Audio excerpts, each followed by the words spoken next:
The countdown is on, the racing is approaching. As you watch this, all the best riders in the world are on their way to Florence for the start of the Tour de France. We'll be endeavouring to take you as close to them as possible over the best part of the next month, including a trip each and every week through the peloton, talking to people, stars and reviewing the action on the Gruppetto. Let's get underway then. This week we've got a short recap of not too much racing, but a bit of nationals. We'll have a nice long chat with Mitch Docker before all the chaos of the Tour begins. First though, let's go and have a look at the highlights. The final days at altitude, a few days at home, some off riding the national championships. It's been a quieter week of racing for the pro peloton, but that is about to change. Monday did see one World Tour race finish, and it was another demolition job at the Tour de Suisse. Yes, Follering was the winner of 3 of the 4 stages. The race began with one of those mega short but firework-filled mountain stages. Less than 60 kilometres and finishing with the Dutchwoman beating Gaia Realini. The Estée Works superstar then won a time trial on the same Villars-sur-Hollon climb that she'd won on the day before, and then she extended her GC lead. A day later, she'd let the breakaway pop the cork in Champagne, the Swiss version that is, Australian Neve Bradbury taking the honours there. Normal service was resumed for Follering on the 4th and final day. She finished first from a 4-rider supergroup at the front. The 27-year-old Tour and Vuelta winner's recent stage race record is nothing short of phenomenal. 4 races this season, stage wins for fun and all of the GC prizes. For the record, that's now 12 wins from 29 race days, over a quarter of her career palmarès in the past 2 months alone. It's been national championships elsewhere for most nations. Now, if we took you around the entire globe, we'd be here all week. So here's a quick roundup of the riders we saw win on Eurosport and Discovery+. Last week, we told you about Usua Ostolaza's first pro wins. Guess what? In Spain, she picked up one more, plus a national champion's jersey to wear for the next year. In Italy, Elisa Longo-Borghini took a 5th national title in just 8 years. That's also 4 in the last 5, by the way. The Lidl Trek star beat in-form Chiara Consonni. Juliette Labousse took her first win of the season to take the French title. And her DSM Firmenich post-NLT mate Pfeiffer Georgie was at it yet again in Great Britain, with a 3rd national championship win, a 2nd in a row. The British men's race in the northeast of England was won by Ineos Grenadier Ethan Hayter, after he was pushed all the way by Lewis Askey. Movistar made it a 1-2 in Spain, Alex Aramburu winning finally after having had to settle for 3rd in each of the 3 previous editions. Last year's champion, Oyer Lascano, was 2nd, and it was a 7th podium appearance for former 2-time winner Jesus Herrada. Paul Lapéra won at home in Normandy. After all, the script said that this had to be the year that the infinitely improved Decathlon AG2R team took the French jersey. And continuing the home winners theme, Alberto Bettiol rode away on the final climb to win in Tuscany, his native region, taking the title just outside of Florence. Next week, the Tuscan Tour de France start will see a local boy ride in the Italian champion's jersey. Well, I'm in the office in the studio at the minute putting the finishing touches to something that started almost, in fact, just over half a year ago. Preparation for the Tour de France. All of our streaming, television and digital coverage is coming up. We've got to be ready for that. We, of course, have studied the route just like you have. Let's remind ourselves one last time what awaits us in July.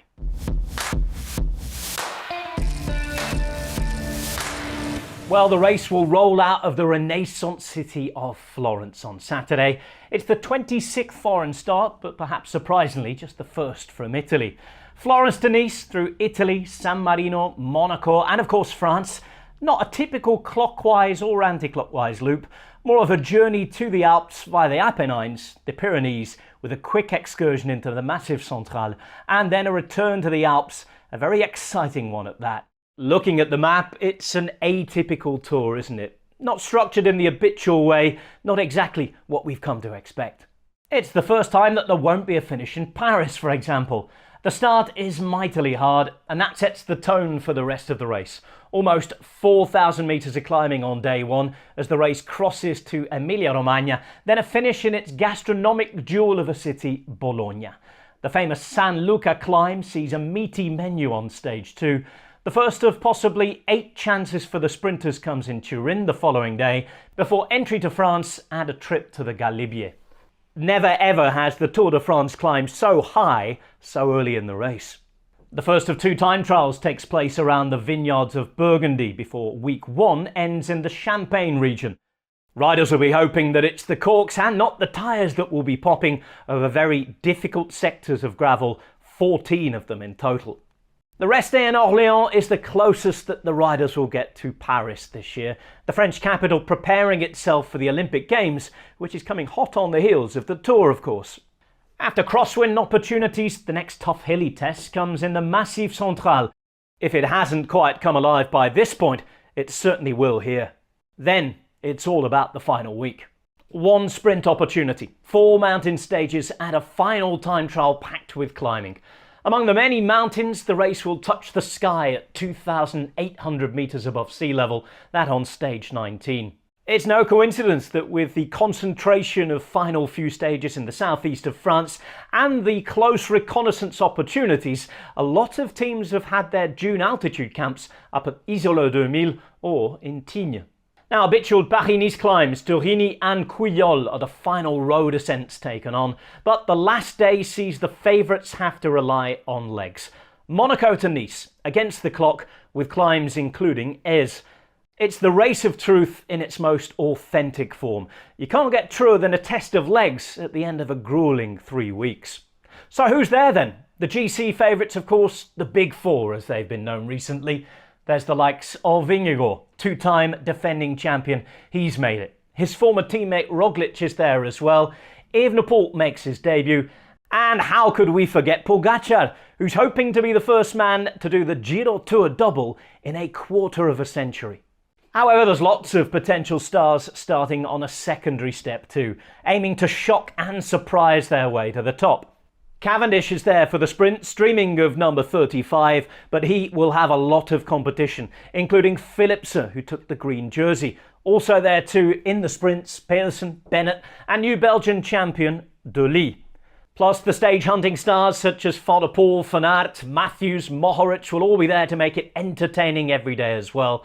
We'll have all of our experts on in the coverage. So where can you watch it? Well, we'll be live, on demand, and in highlight form every day on the telly, on Eurosport. On our streaming platform Discovery Plus, you won't miss a minute. You'll be able to live rewind as well. Use the tickers and the stage markers with all the action.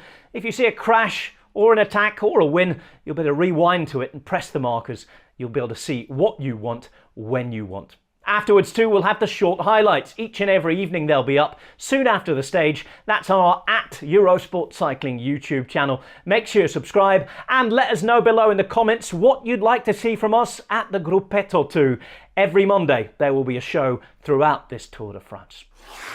Now, this time next week, we'll be back in the business of telling you about everything that's happened over the opening couple of stages of the Tour de France.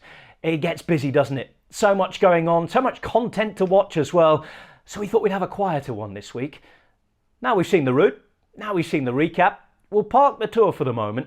Time to have a chat with Mitch Docker, who was ready to take our call on the other side of the world. Well, I'm with bike rider, podcaster, all-round top bloke, and now author, Mitch Docker. I can see he's in his Life in the Peloton studio, his cave over there. It's very late for him. It's pretty early for me. How's it going, Mitch? Well, it's a good time to record pods because it's beer o'clock, and this is coffee o'clock here. I always find that funny. You guys are cranking into a brew in the morning, and I'm sort of dropping into a cold one. This is sort of it's good and bad. I underestimated how many times I'd be doing meetings late at night moving back to Australia. So my nights are sort of killed. But, I'm always talking to good people, and it's a pleasure to be on the podcast talking to you, mate. Thanks, nice to have you on. Well, I mentioned the last thing there, author. How did the book come about? Well, here it is. This is it. The Life in the Peloton, the book. look, it came about, everyone sort of got up to something during COVID, and I was sitting there twiddling my thumbs, and we created a new series called Talking Luft, which has been around for a little while. But in that time, I was sitting back and I was thinking, all this stuff that I've learned, I wish there was actually something out there that I had when I was coming. It was actually more when I was coming through the Peloton, when I was already pro. Things, little tidbits that I had to work out the hard way, and sometimes put myself in a bit of a hole for a couple of years, or, a few patches where I was like, well, that director sportive's written me off for a long while, or, I buggered it up with that mechanic. Looks like I'm going to have to change teams before that gets figured out. And I was just thinking, it'd be cool if there was some kind of, dummies guide to being pro. I sort of started, and it started off that way. And when we sort of broken down, it became too much of a handbook of a dummies guide. And I was like, I don't know if this is really the right angle. I was like, I think we need to sort of relate it and use some of my stories, because I was sort of dead against doing a biography. I was just trying to think, well, who am I to have a biography? Like, who wants to sort of hear about, Mitch Docker's tales? Come on. No, but you know what I mean? Like, the guys who do biographies are like, the David Millers, the Lance Armstrongs, guys who like sort of win the Tour de France. And look, I know I've been racing in the Pro Peloton, but I felt like you sort of needed like a real clean, sort of a gripping story to get everyone in. Look, I've got some stories, and I thought, well, maybe some of my stories need to be put in this book too. So the way we've done it is, and that's one thing I haven't mentioned, one of the best parts about the book is I went away and I thought, well, look, I'm not very good at English. I might be able to string a few words together on the podcast, but when it comes to writing something, I scraped my way through school. I would struggle to do that. So I've got a good friend, and you know him, Tom Southern, who is an author. He's already the author of Charlie Wigelius's great book, The Domestique, which I read. And I sort of thought it'd be cool to write this with someone, not only to help me with the English side of things, but it'd be cool to sort of bounce ideas off, talk about it, work on something with someone. And so I thought, do I go to Tom? Tom was the obvious choice, a mate, someone who I knew who could ride, but I thought, is this risky? Do I do a project like this with a mate and potentially wreck our friendship?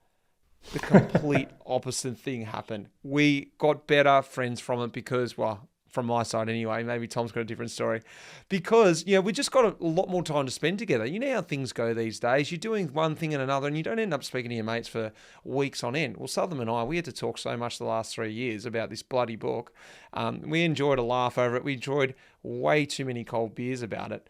But to rewind what I was talking about, the idea came, well, let's get different stories from my career to understand what the weird world of pro cycling is. Because look, you understand it, but I guess as you come into it from the outsider, even people who are watching a lot of racing, even the Tour de France, still sometimes I think are left guessing, going, I don't really understand what is really going on. I don't really understand how these guys get to the Tour de France, get to the start line. So I thought, cool, let's unpack this. Let's unpack this with stories from me, also from other pros, and also Tom Southern as well. Was Tom there with you sort of in situ? Because I know he spends a lot of time in Australia, doesn't it? And one thing I didn't know about you and Tom is that you rode together at Drapac really early on, didn't you, for a year? Well, that's where we first met. So he came back from Barlow World, and he'd racked it. And then somehow, when he was living up in Bendigo, the sports director, Scott McGrory, somehow twisted his arm and said, can we squeeze one more season out of you? He saw this gold nugget of talent. And Scott McGrory was sort of, he'd raced pro in Europe as well, so he understood the pro world. And us young Australians was sort of just like amateur as amateur. And he was trying to get us to be pro. We were going over to races like Tour of Austria. We did the Brixia Tour. And he's like, we just need some European influence. Apart from me, I need someone to back me up. And I guess he got Tom Southern involved. I don't know how he twisted his arm, because Southern was pretty much done and dusted at that point. But he got him back involved. And look, I'm only speaking from my side. I think it rekindled his love for cycling again. He mucked around with us, and he saw us sort of being a bit foolish and going, God, these guys are absolutely idiots. And at the time, I was like, who's this Southern guy thinking he's too cool for school? Because we thought we were better than, as you are as a young amateur. You think you're better than you are. You're like, oh, we're winning the national series in Australia and all this stuff. We're going to go pro. We're going to set the world on fire. And Southern's probably sitting there going, well, boys, you got a long road in front of you. But, he never let on. And And we sort of started our friendship there, and it just got stronger as we went on over the years. It took a long time to sort of understand him and work out his path over in Europe. We met up again when he was riding for Rafa Condor, and I was over in Skill Shimano at that point. And we always stayed in touch over the years, and we just kept crossing over. He was director at Drapac eventually, living in Australia. His wife's Australian now. They live not too far from me, so things just look good. We've just got to get him back here now. Hopefully he retires soon and we can get him back in Melbourne. Well, you mentioned retire soon because it's funny because you sort of ended your career with him as well as starting with it, because he was a sports director, still is at EF Education Easy Post. You mentioned the other book that he wrote with Charlie. Tom and Charlie, two of the nicest people I think I've ever come across in the world of cycling. In that in-between part though, what happened? You talked about going to Europe. Fill us in, maybe for new viewers. We know that new viewers join us all the time on Eurosport and Discovery Plus. Tour de France coming up, a lot of people who don't watch other races throughout the years. How did your career go? Because you were at Drapac, which was a continental domestic team in Australia. Then you ended up at Skill Shimano in the Netherlands, one of the top teams, sort of second division, and they were on their way up. They've now become what is now DSM Firmenich PostNL, if you like. And then the move to Green Edge before EF. How did your career go? How do you see your career? Yeah, it was a bit of a different way. And look, there is a bit of that explained in the book. I definitely took a different path. And there is a story in there where I had the opportunity, I stagiaired, and if you could call it a stagiaire, I raced one race with AG2R at the Herald Sun Tour, a race in Australia. Simon Gerrans came back and he said, look, we just need a couple of riders to fill up the roster. And I was lucky enough to get a set of Nixon jersey and start with an absolute rock star AG2R team. Nico Portal was there, Andy Flickinger was there, we had Erky Putstep, and we had also Simon, of course. He won the Sun Tour as well. He was on his way up. He won the Tour Down Under the next year. And look, I didn't think anything of it. I just thought, cool, I've got a set of Nixon jersey. I never thought I was going to go pro from there. It was just an experience. I didn't know who these guys were. I didn't know they were going to be all-time legends, or already were. I think Flick had already won, what's it called? The one-day race in France. There's a few of them.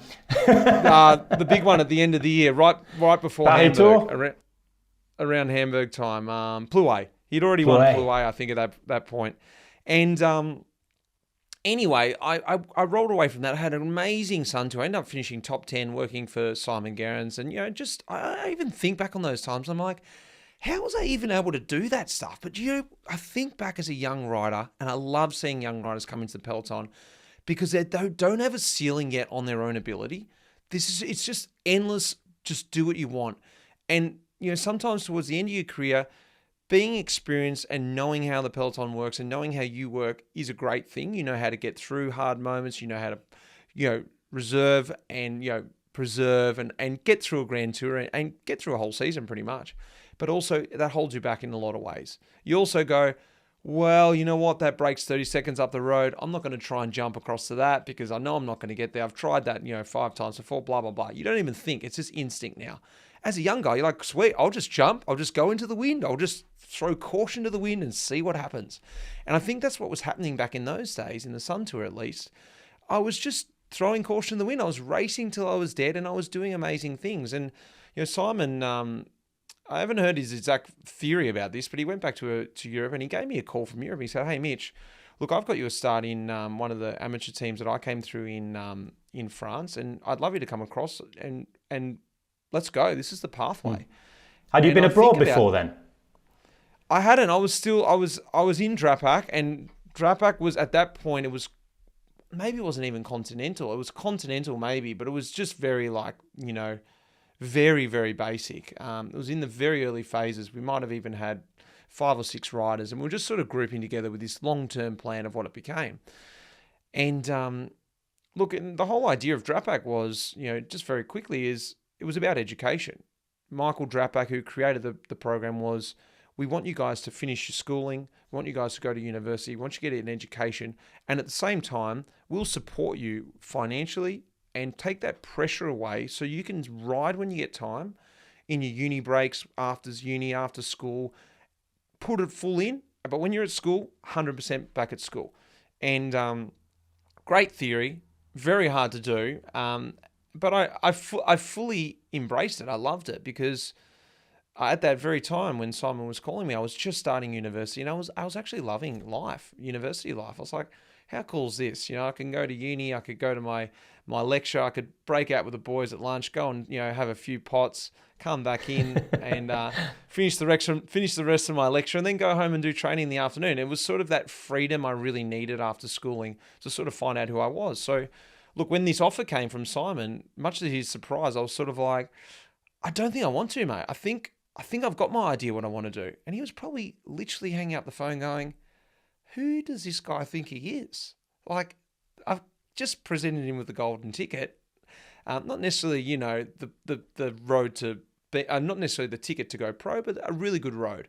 And look, it's a very long answer to your question, but that was sort of the early parts of Drapac. From there, the idea was we're going to go to Europe in your university breaks. We're going to race these races.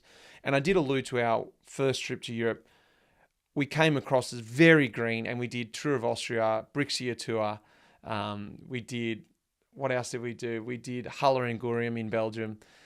And it's actually quite a funny story because we came across, we did a couple of kermesses, and we just came out, we're all going really good. And kermesses suit Australians. We do handicaps in Australia, hard sort of racing, and we go and do these kermesses, and they were super hard. They were pro kermesses, but I think we won one. I got second or third in one, and I was like, yeah, I think this is going to happen. I think I'm going to go pro here. We went to Halle and Gurium the next week, and one of our guys got on the podium there. We're like, oh, Europe, like this is really happening. And I remember we went to Tour of Austria, and Alan Piper was the director sportive of T-Mobile at the time. And he was speaking to Scott McGrory, and McGrory said, look, got a couple of young guys. They've been going well in Belgium. Look out from this week. What's the chances they could sort of jump across? And Piper's probably sitting there going, oh, yeah, all right. Well, look, if one of them finishes top 10 this week, let's have a chat on the GC. And we get this news, and I'm thinking, I reckon top 10 is, like, it's probably possible, like top 10, it's going to be hard. Top 10 in Austria, I reckon we can probably do that. Second day, we lost 5 riders. The 3 other riders that we had there, we sat second last, third last, second last, and last for the rest of the tour. It was so hard. We could not even move. And I remember looking across, I was one of the 3 guys that got through, looking across the Australian champion at the time, Darren Lapthorne, and we just looked at each other and laughed and thought, who are we to even think we could even do something in the pro world? And look, we really did come home scarred from that thinking. And we went to Brixia Tour the next week, which was also a ferociously hard race. And we're just like, look, this pro thing, this is over. Who do we even think we are?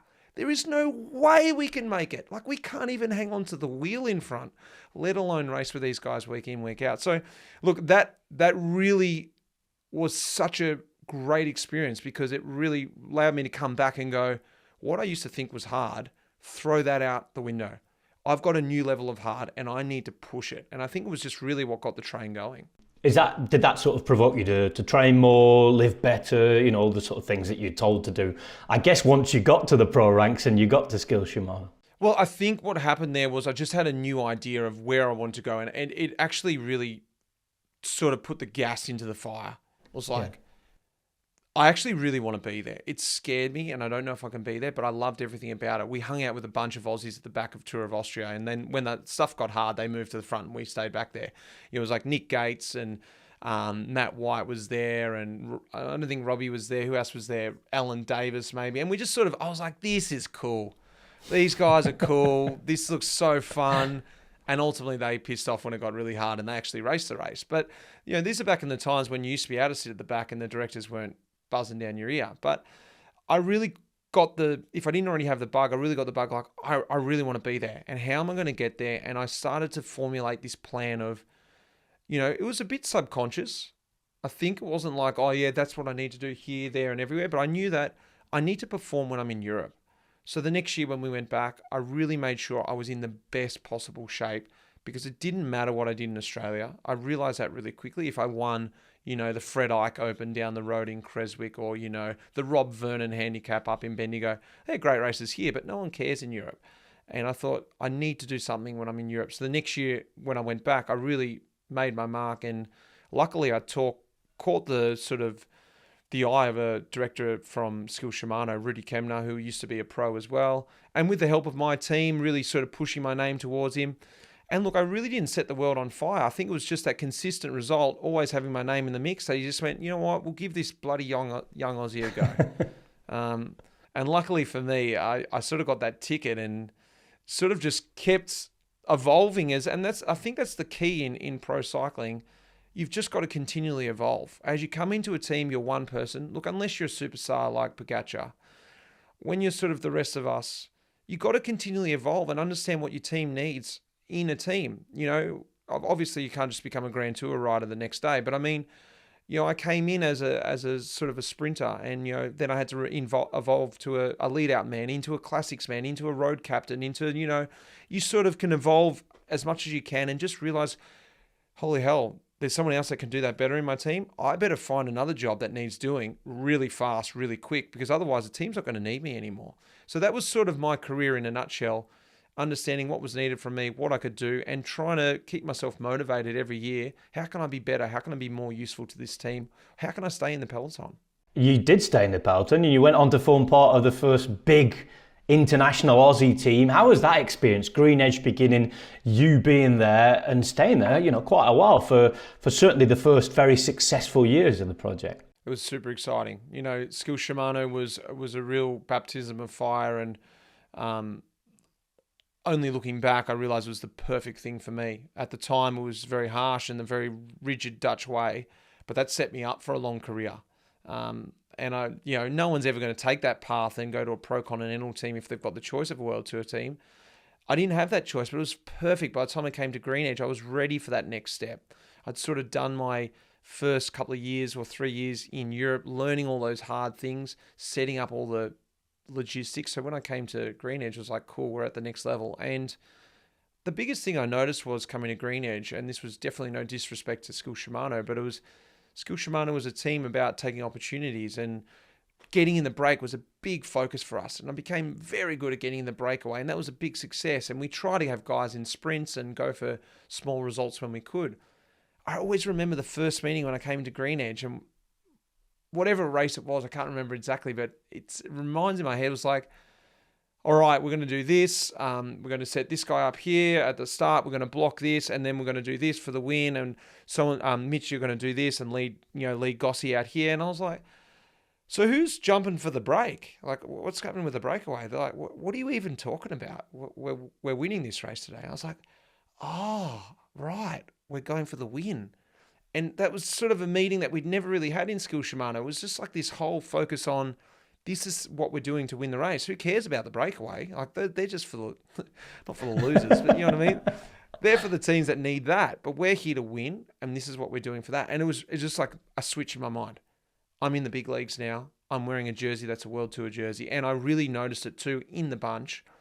Different things. You know, you could got a slight bit more respect with a World Tour jersey, and, you know, it was harder to get up the road. I couldn't get in breakaways anymore. I'm like, what the hell?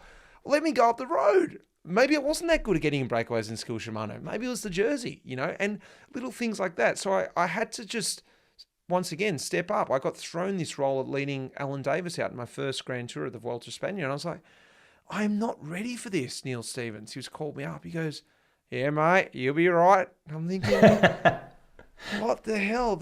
And Julian Dean was there leading me out. So it was really cool because, you know, there was numerous other names, guys I'd looked up to my whole career, you know, O'Grady, McEwen, Lancaster was there. It was just a star-struck field, and I was star-studded field team, and I was just in the mix, and they're suddenly just your mates. So it was really cool. You had to really just make that switch.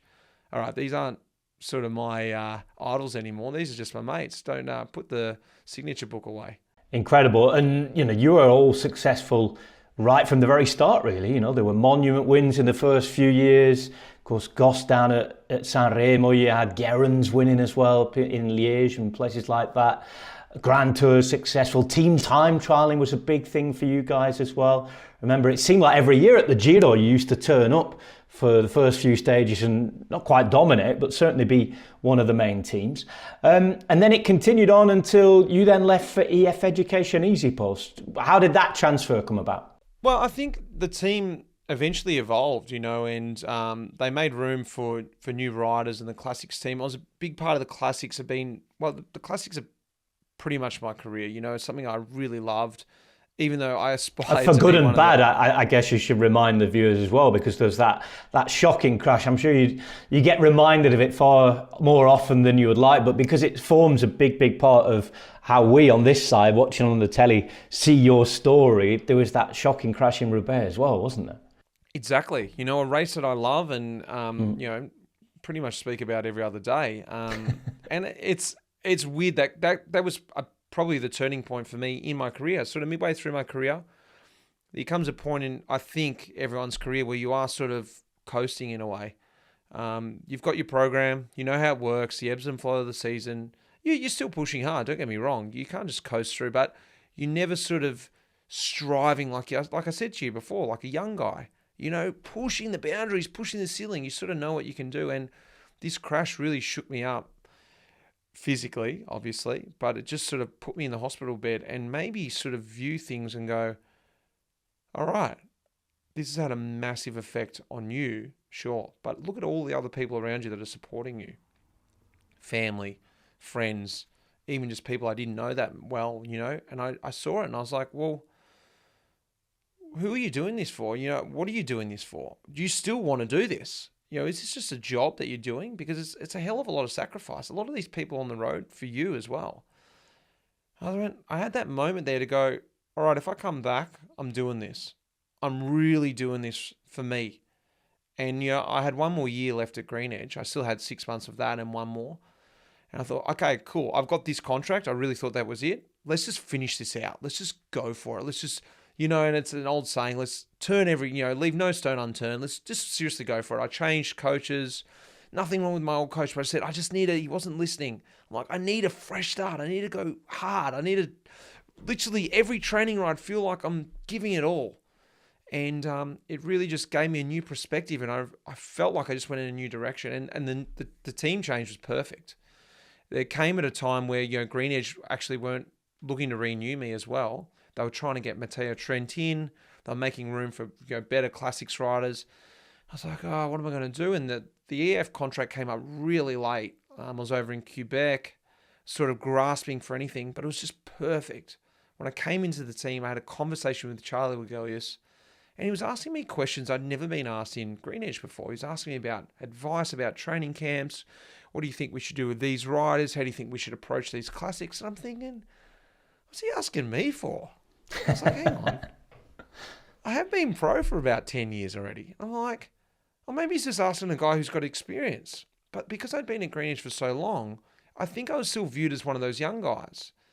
And when I came to EF, I was viewed as a guy who'd been in the peloton for, at that point, I think 10 years. And I was like, hang on. And I really embraced that. I'm like, hang on, I do have experience here. And I can maybe start spreading the love, start giving that experience back into the team, and sort of took on a new role there. And that actually reinvigorated me to be better, to lead by example.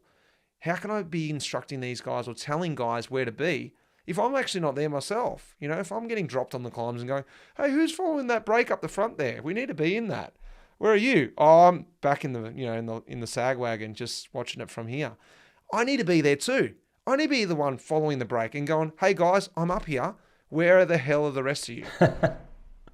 I mean, there's so much that happened, in the world, never mind in pro cycling, during your period in career. And it's the same for everyone. There's someone starts, they'll be riding for 10, 15 years, and there's that thing, isn't there, change. It happens all the time. It's evolution, it continues.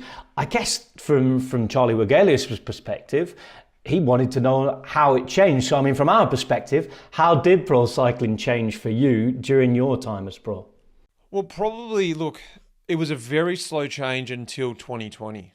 And it was just a natural progression. And I was ready for that. When I talk about the training, look, when I came to Skill Shimano, I had a power meter, but I didn't even download it. It was just pretty much there for looks. And we trained, just really off time, and it was a bit old school. We went on to climbs, and I wrote things down in a diary and that sort of style. And I had a great trainer. My trainer was Marang Zeman, who was, ended up going to Jumbo-Visma, and he was a great trainer and I liked working with him, but it was more on the sort of old school way. We'd talk about stuff and talk about how the training ride went.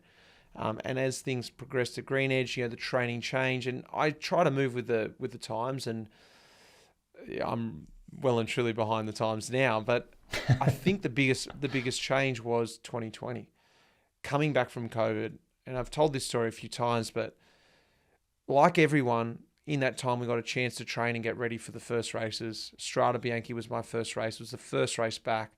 And I went, you know what? I am going to train harder than anyone ever knows. And I remember hearing about Valgren doing 50-hour weeks and all this sort of stuff. Wow. And I was like, look, I can't do that. But I'll do 40-hour weeks. Man, Mike Woods and I, we were just turning the screws. What would you have been doing normally before COVID? Sorry. How many hours? Big weeks with 30. You Right. know, you'd heard about some people doing 30, 35s, but not consistent 40-hour weeks. I'm like, let's do it. Let's just do it. If I'm going to Andorra, I'll ride to Andorra, and then I'll do training up there, and I'll ride back, And I was like, cool, I'm just going to hit it, because we didn't know, was Strade Bianche going to happen and then it'll shut down again? Or is going to Milan-San Remo be the next race and then shut down? We've got one race. I thought, well, I got one race, and that's it. I'm going top 10 at Strade. And, I get to Strade Bianche, and I was going real good. Numbers were great and all this stuff. But everyone had been training on it. Everyone had the same idea. Oh, yeah. And I was exactly where I was before. And Wow. I wasn't bad, but I was just exactly where I was. I could do my job, and I got dropped when I normally would get dropped, and I just rolled in and as I was. And I was so deflated. I was like, what is going on? And I was like, that's okay, cool. Next race, same thing, same thing. I was like, okay, get to the end of that season. That was crazy. Who cares about that? Let's start the new season. And I started at Hood Var early in the year, and we just kicked off. And I was like, what is going on? I got dropped in the first 5K on this mountain stage. I'm like, this is Hood Var. Like, I know I'm not a climber, but come on. And this was like Paris-Nice, and everyone's like, mate, what was that? I'm like, I don't know. What is going on? And it just never stopped. And that was obviously my last year, 2021. And I just sort of, the writing sort of was on the wall for me. I went, I need to commit more. I need to sacrifice more to stay in the peloton, to do what I do. I was like, I don't think I really want to anymore. I was like, that's great where it's going. I can't do that. It's a crazy world. And look, I was speaking to Geraint Thomas. He's coming out on my podcast today, actually.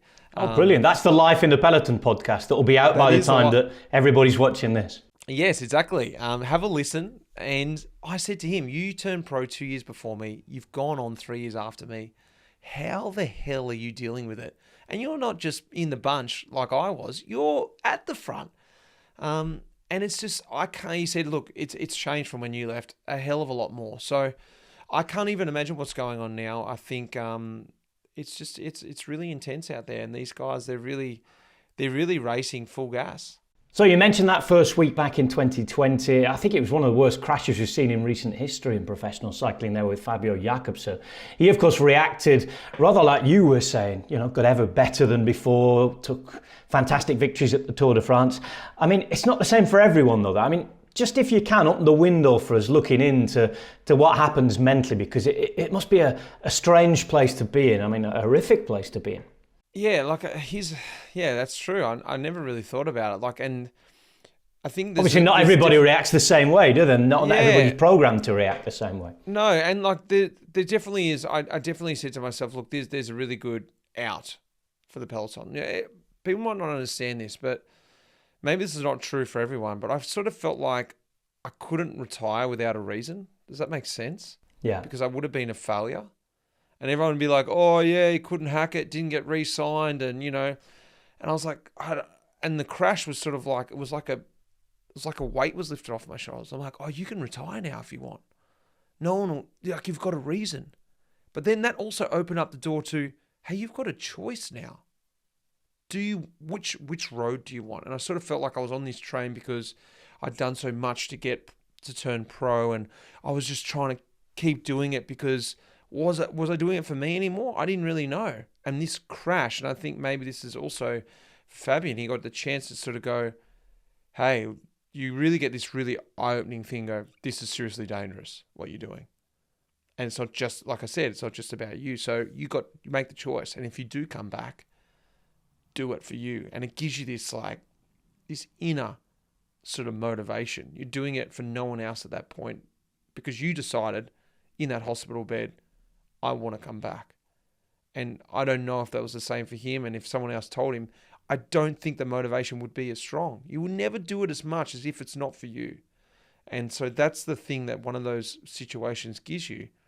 And maybe some people take the other choice, and there's nothing wrong with that either. They go, you know what, it's not for me. But that's cool because they got to make that choice on their own. I guess family as well come into it to a certain point, but again, you're the one who has to live with yourself, whichever decision you take and whatever you wanted to get out of your sporting career. But does age come into it as well? You know, if you have a young family, if you're married, those sorts of things as well. I think, look, for me, I think it's different for everyone too. But for me, the end of my career, as I was talking about before, that sacrifice and making that next step, I'd already been at altitude all these times to prepare for that Strade Bianche, and I saw potentially what the future looked like. And I was like, I've got 2 young kids. I was like, do I literally want to be up at a mountain missing them? And I really just didn't want to do it. It was really clear to me. It just came crystal clear. And I didn't even have to think twice. I was like, you know what? I don't. I've loved everything I've got out of it, but I don't want to do that. But some people, you know, Jens Voigt, I don't know what his decision around it was. He was probably like, great. I can get up there. I've got 6 crying kids here. I can go to altitude for a week. You know, like it's different for everyone. And definitely I heard this thing about having your first child. It does bring you motivation and you want to do sort of stuff because you want to impress them, or I don't know what it is, but you're excited. It gives you this new motivation. But definitely when we had, I've got a son and a daughter, actually another daughter too now. But when we had our second child, my daughter, I was like, I want to be here. I want to be running around on the grass. I don't want to be that guy who has to put his legs up. So for me, it worked against me, but I'm happy about that. Brilliant. Well, before you retired, you were already doing other things as well. You had your podcast, Life in the Peloton. It's been a great listen over the years. I mean, obviously, we've talked plenty of time on the cycling podcast as well, but I've always enjoyed listening to you, Mitch. I know that all the viewers have enjoyed listening to you, and you've been a great chat as well. That's what you're doing next, though, isn't it? You're off to the Tour de France, aren't you, for the cycling podcast? Tell us what it's like sort of being on the other side of the fence now and watching on, having to talk about people maybe who you might know and judge performances and all that things. I mean, it's a different kind of difficult, but I guess it's not that easy either. It isn't, and it is getting harder for me. I'm actually putting more of the journalist hat on these days and less of the sort of cycling ex-pro where you can call on your mates, because, you know, there's less and less of my mates in the bunch now. And I'm actually having to learn a bit more about the riders like you have to, and understand them and relearn these new guys in the peloton. Previous to now, I was just sort of see them and I could pick the riders straight away and I would know about them, personal stuff and how they are or how they are to race against. But it is really getting less and less. So I'm starting to actually understand a little bit how hard it is. You know, the first year, especially when I travelled, I was still pro, and I went and did the Tour de France in my last year with Richard Moore and Lionel. And, you know, they were envious. They're like, mate, you can't heckle the riders. You can't do that as a journo. I'm like, I can do what I want. I know half of these blokes. I said, I'll see them next week at the Tour of Poland anyway, so I'll get theirs back. So, but that's definitely changed. And I think it's fun to be on the other side of the fence because I have seen it, how hard it is. And I just go, wow, that must have been a brutal day. And thank God I'm not doing it. So, I do love getting back to the tour. Not that I rode it myself, but I like being back around the atmosphere just to feel that world that I was in for so long. Not that I need to be back in it, but it's nice to get a little flavour of it again and go, all right, good luck with the rest of the season, boys. That was just enough for me. Well, we'll look forward to hearing you on the cycling podcast. Of course, you were talking about your Life in the Peloton episode with Geraint Thomas. I'm off straight away to listen to that as soon as we finish here.